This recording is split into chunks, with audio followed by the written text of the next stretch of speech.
Well, we're here. This is it. I've landed and met at the airport with a big sign and streamers and everything. Hamona Ngata. No, that's not right, is it? How do you say it? Ngata. I wasn't even close at all. Yeah, Ngata. Yeah.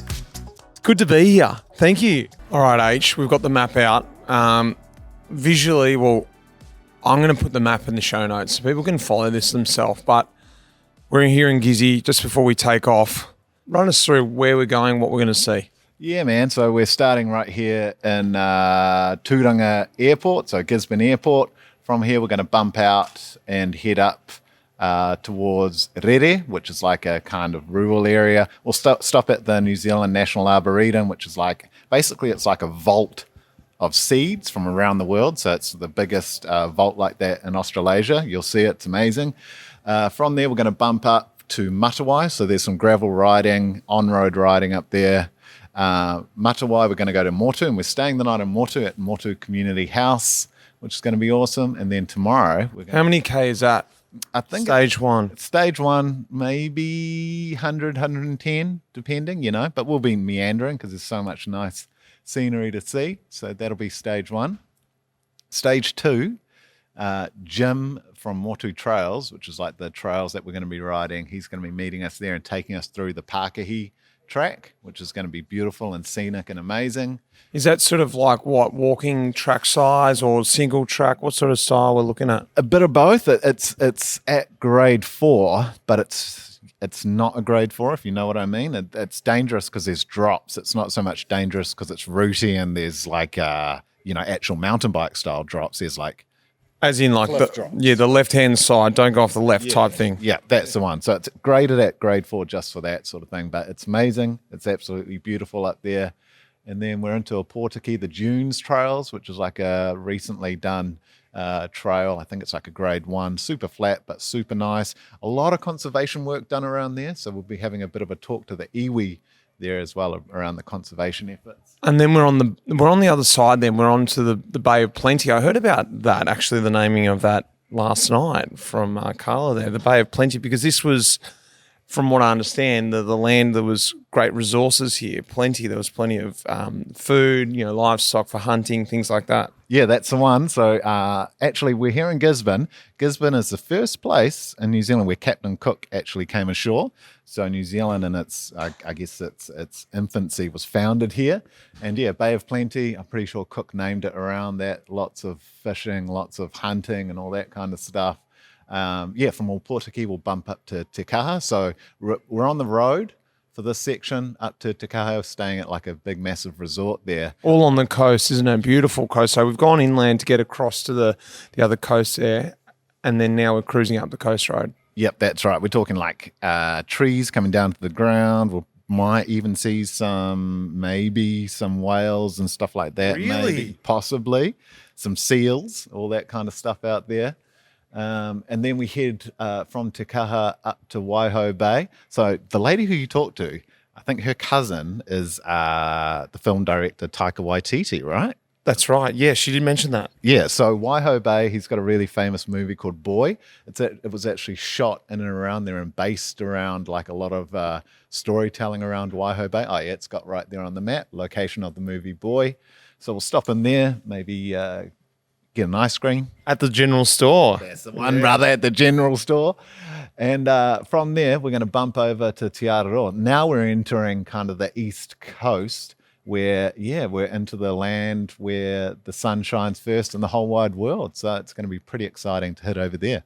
And we're going to be going along the 35 highway. You reckon that's a pretty iconic, that sticker, that 35, I can see on this map here. Everyone loves that. That's the known sort of coastal road. Yeah, that's right. We're entering the rohe, or the land of Ngāti Porou. So Ngāti Porou are the iwi that resides on this side of the coast. And yeah, State Highway 35, you'll see it on cars, you'll see it on T-shirts, you'll see it in shops. People are pretty hearty about it. It's called Ngāti Hearty. It's pretty funny. And so yeah, from there we're going to come down to Tiki Tiki. There's a really famous church there. We're going to have a bit of a kōrero or a talk there. And yeah, we're just going to keep bumping down. And you mentioned the two tribes, the iwi tribes, like through the centre here. We're going right around the coast doing a big lap, but through the centre, is there any roads? What's through the middle there? Like it says the Umakara range there, the wilds. How do you pronounce that? Yeah, the Rokumura range. So yeah, that's deep, dark, out there wilderness, So a few little dirt roads here and there, hunting tracks, hunting ara, like ara is Māori for tracks all over that place. It's kind of untapped. So, I'm pretty keen to have a ride in there and have a bit of a fossick around, if you know what I mean. Yeah, it's amazing in there. You'll see it. And we come down to Tokomaru Bay, and yeah, it's all along the coast, man. It's big, bright, beautiful, and the beaches are amazing. The people are even more amazing. And paua pies. You're a bit of a pie man. I am. I'm looking forward to. I heard about them last night. So I think it's abalone. Yes. So abalone pies, but there's something that they put in them in Tokomaru Bay that they sell out constantly, consistently. I'm talking like, I don't know, a couple of 100 pies a day. So you'll be feasting on a couple of those in Tokomaru Bay. Well, total trip, what are we looking at? We've got to get on the road. What are we looking at kilometre-wise? Total around about maybe 500 maybe sort of thing, but we're going to be averaging, I don't know, 100 and something a day. We're here for the scenery, man. We're not here for the FKTs and stuff, you know what I mean? Yeah, I like it. That's a good amount a day to be able to stop off and check out these places, but still get some Ks in the legs. Should we hit the road? That's us, brother.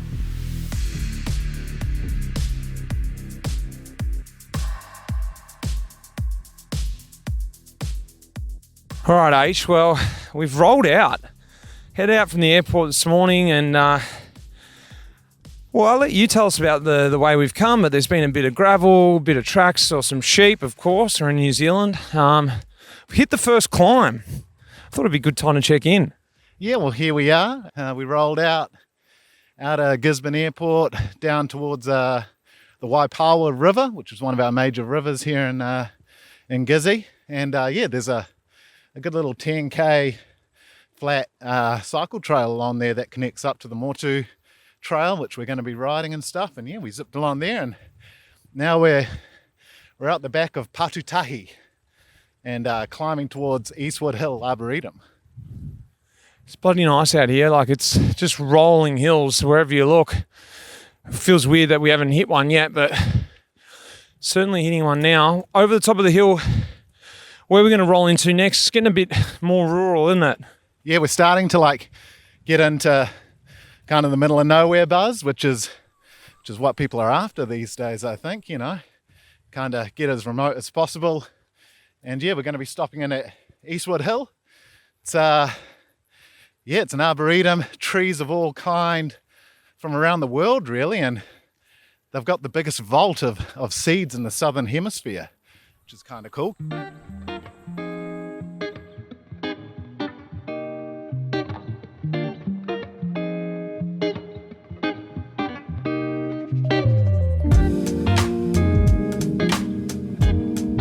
Well, Garrett, we've pulled off the road here into, it seems like a bit of a sanctuary here. What's going on here? Well, yeah, g'day Mitch. You're right, it is a little bit of a sanctuary. We are the biggest collection of Northern Hemisphere trees in the Southern Hemisphere. So we've got around 13,000 different trees, over 1,500 different species, and all within 165 hectare boundary. We're the National Arboretum of New Zealand, so we've got an active government that supports our governance and basically determines how we operate and how we function. So it's a really special place. We call it our little slice of paradise when we welcome visitors and guests alike. So yeah, fantastic place to call my office for want of a better word. Well, as I rode in here, there's not just new trees around. I saw some gum trees. It was great. Made me feel like I was back home. I was just really missing home in the last 24 hours. Saw some Tasmanian gums actually. But the trees are very big. They're tall. It seems like it's been around for a while. I saw a photo as I walked in of the land before the trees were here. It was just a block of sort of I guess, farmed land and worked land, and then it got turned. What's the story about? How did it all come about? So the way in which this place came about was through through one man's legacy. So our founder, Douglas Cook, was a very eccentric man, but his biggest fear was, if there was to be some kind of nuclear holocaust, what does that mean for the species of trees all over the world? So his vision really was to create that sanctuary that had a whole lot of different trees from all over the world, to basically, if anything was to happen, he would have the chance, or the world would have the chance to repropagate any of these species. So, yeah, a vision, way back, then is you very seldom hear of that. But, for him to think the worst but plan for the best was, he was definitely ahead of his time.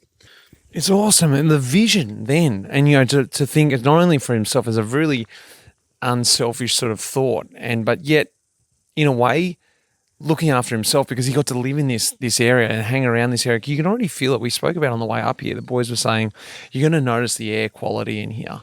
And it's, whether it's psychological or whether it's real, but it's just the atmosphere where it's just surrounded by these trees and you can hear the animals and the different insects in the trees. It's quite amazing being up here. It's been a perfect little pit stop here. I don't even feel like getting back on the bike.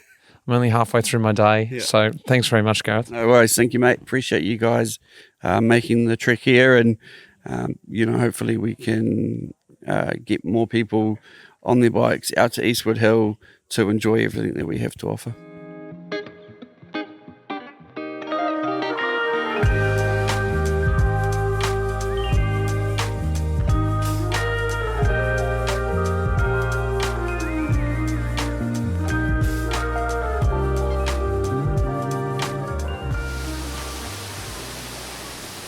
I hope you can hear that, because we're just standing right in front of the Rary Falls, and it's just this epic waterfall. It's amazing. Just straight off the trail here, Les. So this is cool, isn't it?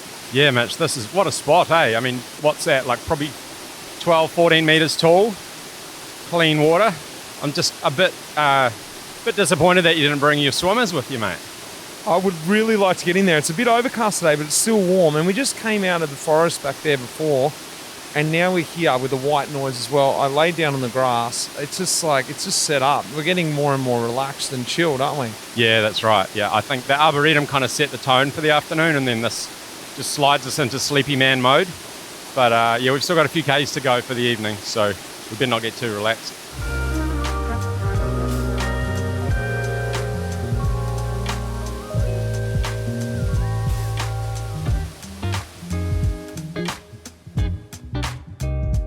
Well, so we're back on the road again, but only a couple K up the road, we found another little swimming hole, if you could call it that. It was a lot of fun. It's like the natural water slide. It was the big rock slide. And we stripped down and went for it, didn't we?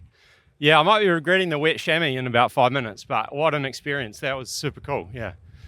Tell everyone what it was, because it doesn't sound like that much, but it's probably like 50 meters, I reckon. Big rock slab with all this green sort of, I guess, algae on it. And then what happens? Yeah, so you start at the top. We were lucky that someone left their blow-up boat behind.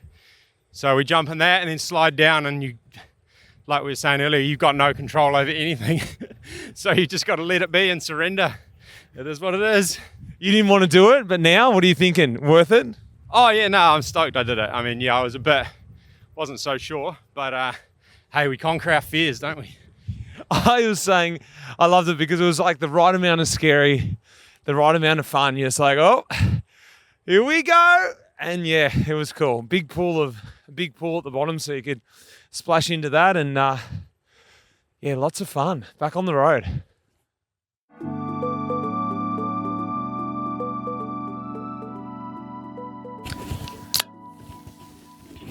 Well, that's the sound of the end of the day.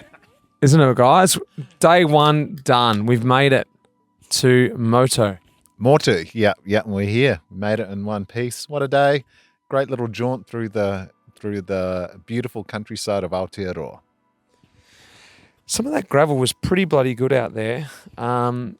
It was, what do you think? Like, so like we were discussing it out there, it was a bit of like, for me, I'm going to sound like I'm really trying to oversell it here, but it really was the perfect amount of elevation without anything brutal in there.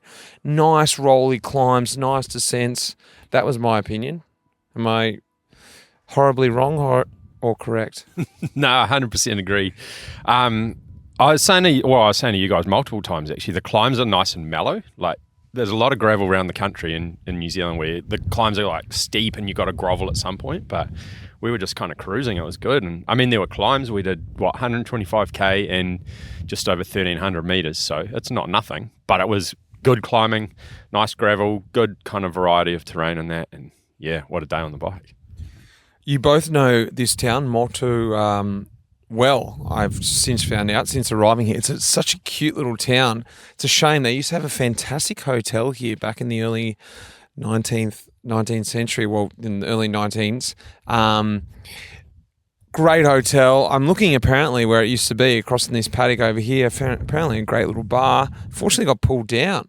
It was a thriving town back then, but it's not that it isn't now. It's quite a quaint town, but it's very quiet. Let's listen. You can hear a cow in the background. Faint cow in the background, yeah. It's really, really cool here. I love it. We're staying in the community house. It's like it's bureau clock. There's we're staying in a really beautiful white weatherboard place. Like as I said, the community house, the school's just up the road, really cute. Must only have about, 20 to 40 students.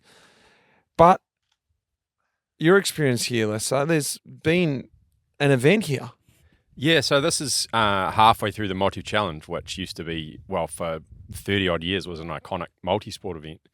And I remember coming here as like a 14-year-old, and it must have been either 94 or 95, and doing the mountain bike leg for our school team. So it's quite interesting to be back after so many years and see nothing really has changed. It's just as I remember it. So yeah, crazy to be back.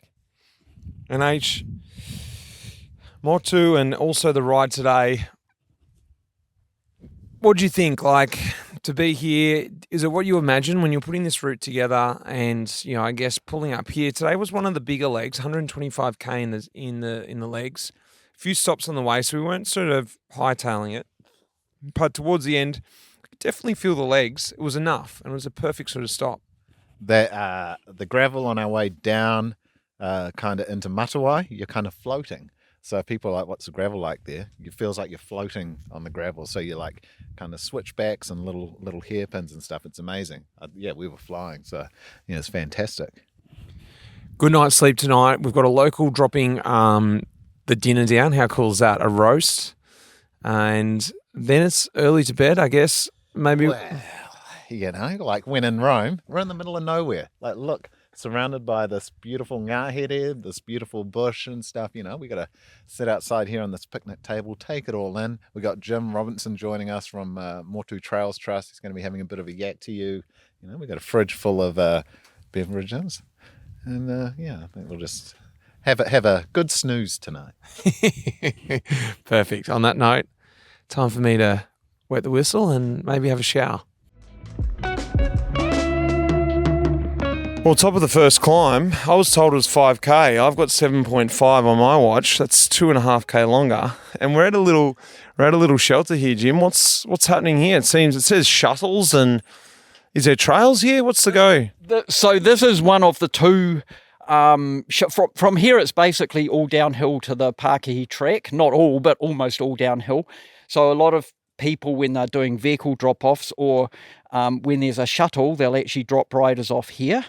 So it's one of the start points really for people riding the Pakihi track. We're just shy of the high point, so we're about 750 metres. And in altitude or to go on the climb? Oh, in elevation. So we've come from 450 to 750. That's why I'm sweating. This shelter, so all the high points of the Motu Road, we've got shelters on. And the thinking there is that, especially when there's a larger group, people are never going to ride up at the same speed. There's always going to be someone who's 2 minutes in front and whatever. And if the weather's bad, you need somewhere to recollect without people freezing. So we've got shelters at all the high points. This is one of them. And this shelter was made possible here by this guy, Garth and his wife, Judy Barfoot. So Garth was one of the key people in Barfoot and Thompson property. And Garth has been this amazing supporter to the trails. He's given us a whole lot of financial support that's really helped to keep the whole thing going.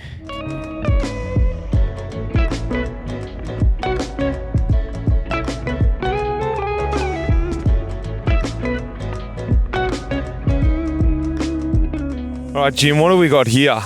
This is the start of the Pakihi track. This is the start of the Pakihi track, which is 20.3 kilometres of single track. So historically, it's like the Motu Road and the Pakihi were developed at pretty much the same time, the early 1900s, or they are linked through early 1900s. And then pretty quickly, the dynamic terrain and volatile weather meant that Pakihi got wiped out and it disappeared off the scene for 50 years. Then in the from about the 1970s, it got known for tramping and hunting. And from the early 1990s, it became known as an absolutely epic mountain bike ride. Back then, there was as much bike carrying as there was riding, but now it's almost all riding. It's all sort of just gradual single track downhill, is it?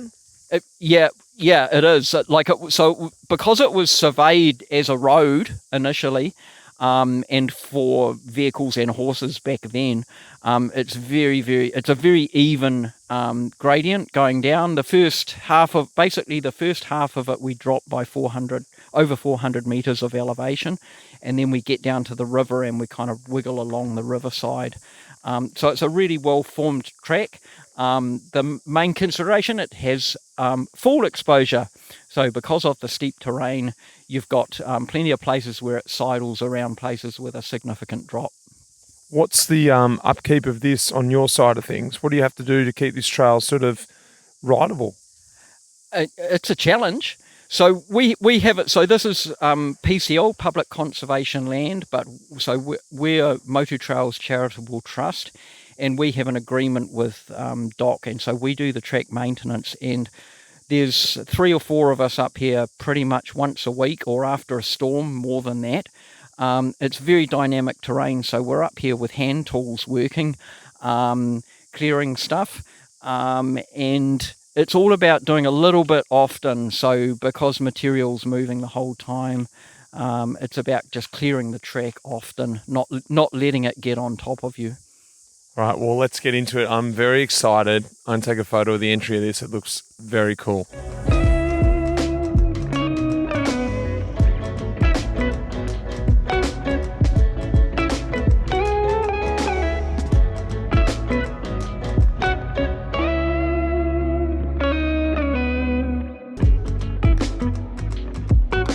Well, Jim, that's the end of, I guess, the single track, isn't it? Now we're back out, we've popped out. Yeah, so now you have 10 kilometres of gravel road on the Pakihi Road and then sealed road back to town. But yeah, that's the end of the single track. So I hope you enjoyed it.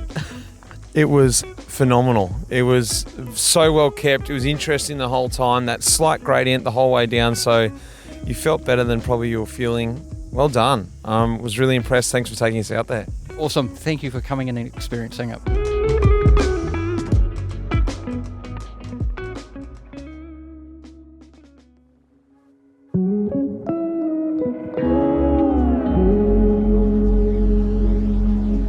All right, we made it down here to Pakihi. I think I got that right. And we've met Jesse down here. Jesse, great to have you here at the cafe. Yeah, you too, mate. Good to meet you. So tell me, Jesse, what are you doing down here?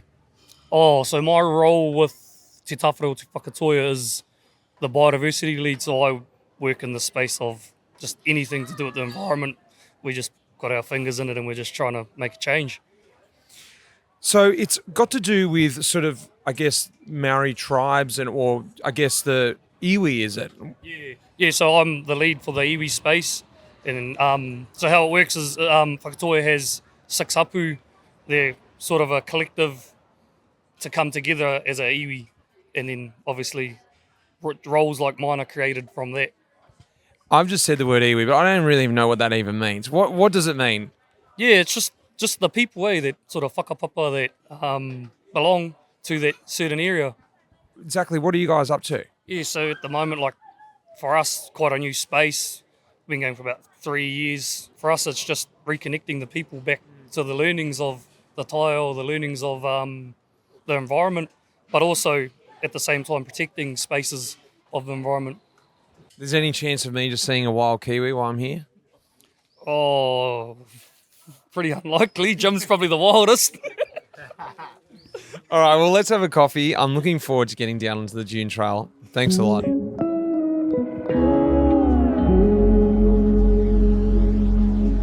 Well, Jim's going to do the handball here. Jim, you got us all the way to the dune trail. Who are we handing over to? So Peter here is the one who looks after the trap line that it runs along the dunes trail and is a key part of predator control. That's trap, as in like animal trapping, isn't it, Peter? Yes, yeah. Rodents, to get rid of the rodents. Mainly rats, weasels and stoats. Rats? There's that many rats out here. We have a lot of rats and they're very big buggers too. Sorry. So what's the go with the traps? They're here, I can see them here, wooden boxes. How does it all work? Inside those wooden boxes, on most of them, there's 2 traps in each one. And we have a rabbit bait in the middle. So when they come in, it's an instant kill. Once they set it off, it's an instant kill and the animal's dead. I have an indicator on the top so I know when a trap's gone off, so I don't have to stop at every trap. And then I just undo it, take the animal out, reset the trap, and ride on to the next one. What do you do with the animal? Just toss it? We just throw it as far away from the trap as far away from If we're any near houses, I take it with me because there's a couple of places where people live down there, and if it's there, I take the animal with me to a place where there's no people living. I enjoy it and I enjoy the ride. Let's go.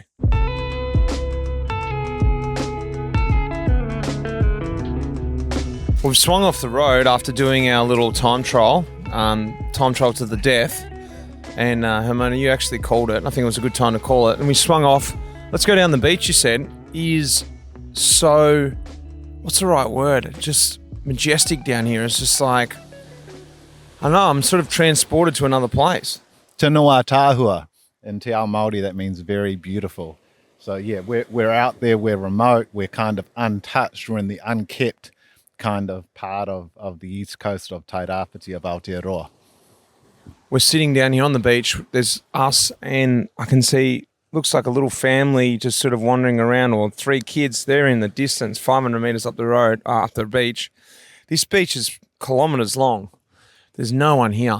It's quite surreal, actually.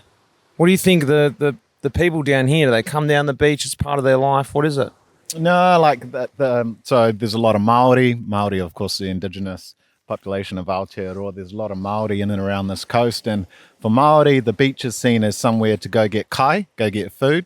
So kai moana, seafood. You go to the beach, you go to get kai, you go to get food, you go to feed your community and your whānau, your family. You don't really go to the beach to kind of laze around and stuff. There are a lot of Māori surfers. So Māori are very good at surfing, but yeah, the beach is kind of like somewhere to come and get kai moana and seafood. We are safely inside with a packet of chips. I was about to say a high is that we're on a cliffside palatial resort in Te Kaha. So last night we were at Motu Community House. It's like a grassroots community house. Tonight we're at like some super ritzy resort in the middle of nowhere and stuff. So yeah, with a Gisborne green, my new favourite beer. Beautiful, boys. On to tomorrow. Time to recover.